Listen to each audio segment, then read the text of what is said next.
Chers frères et sœurs, par rapport au texte d'aujourd'hui, il m'est venu une idée que, voilà, il y a un sujet que j'aimerais qu'on partage ensemble. C'est un sujet que j'ai eu l'habitude de discuter, de partager avec les autres. Il s'agit du sujet de ce que Dieu veut en fait. Est-ce que tout ce qui se passe dans le monde est forcément la volonté de Dieu?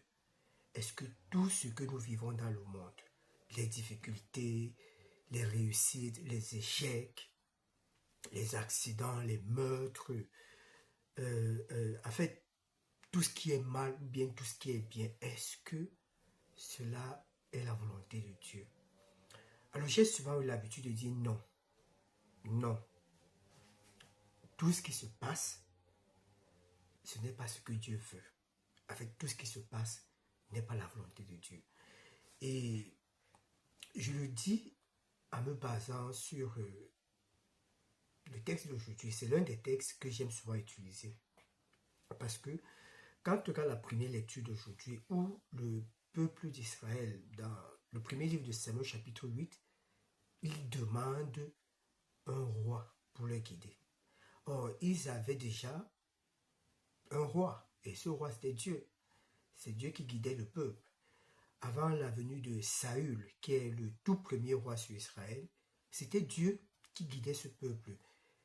Et regardez bien, quand c'est un beau livre, le livre de Samuel, quand vous prenez le temps de lire ce livre, surtout le premier livre de Samuel, pour comprendre comment la royauté est née en Israël, alors vous comprenez directement que tout ce qui se passe en fait, tout ce qui se passe dans le monde n'est pas forcément la volonté de Dieu.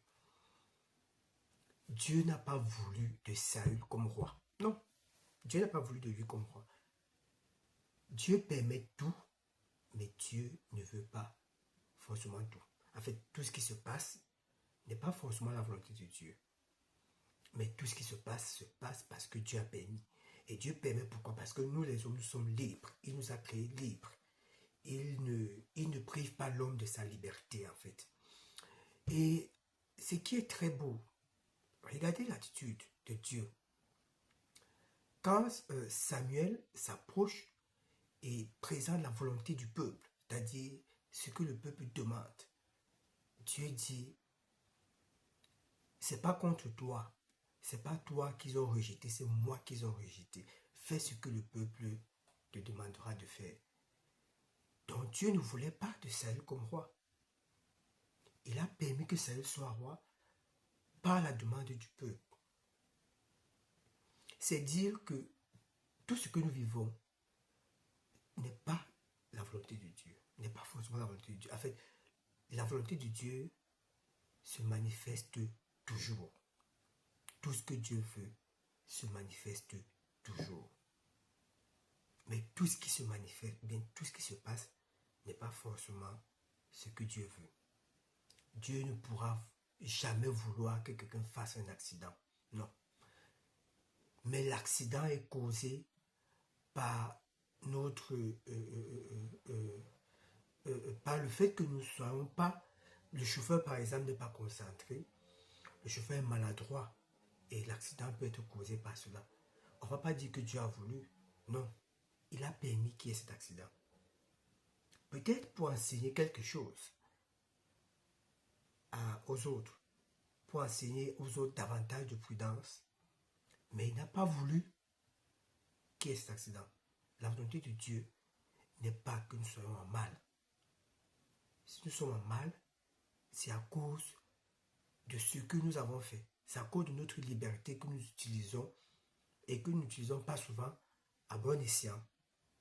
Donc, quand je suis souvent ces discours du fait que oui, il est mort, bon, c'est Dieu qui a voulu, c'est Dieu qui a voulu. Non, n'attribuons pas tout à Dieu.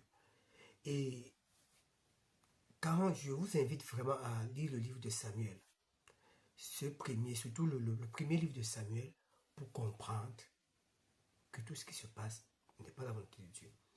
Et vous allez voir, par la suite, le même Saül qui avait été demandé comme roi par le peuple, sera déchu par Dieu à cause de ses multiples défauts. En fait, à cause des choses qu'il va faire qui ne sont pas bonnes. Et Dieu va dire qu'il n'est plus... En fait, Dieu ne va plus agréer les volontés de Saül. Dieu ne va plus agréer les agissements de Saül. Mais Saül va continuer à être roi sur Israël. Mais Dieu ne sera plus avec lui. Donc, tout ce qui se passe, c'est parce que Dieu a permis. Mais tout ce que Dieu permet n'est pas forcément ce qu'il veut. Tout ce que Dieu veut va se passer, va se manifester. Sa volonté à 100% se manifeste toujours. Mais tout ce qui se manifeste n'est pas forcément la volonté de Dieu. Et quand nous comprenons ça, on vit pleinement sa foi. On vit pleinement sa relation avec Dieu. On comprend comment utiliser la liberté que Dieu nous a donnée et comment laisser Dieu guider notre vie dans le sens où il veut l'amener. Et voilà. Donc, lisez le livre de Samuel. C'est un très beau livre, je vous assure, pour comprendre comment est née la royauté en Israël. Parce que le premier livre de Samuel, surtout, raconte l'histoire de Saül, qui est le tout premier roi d'Israël, et ensuite débute avec l'histoire de David, qui est le second roi d'Israël. Il faut lire ce livre. Bonne soirée.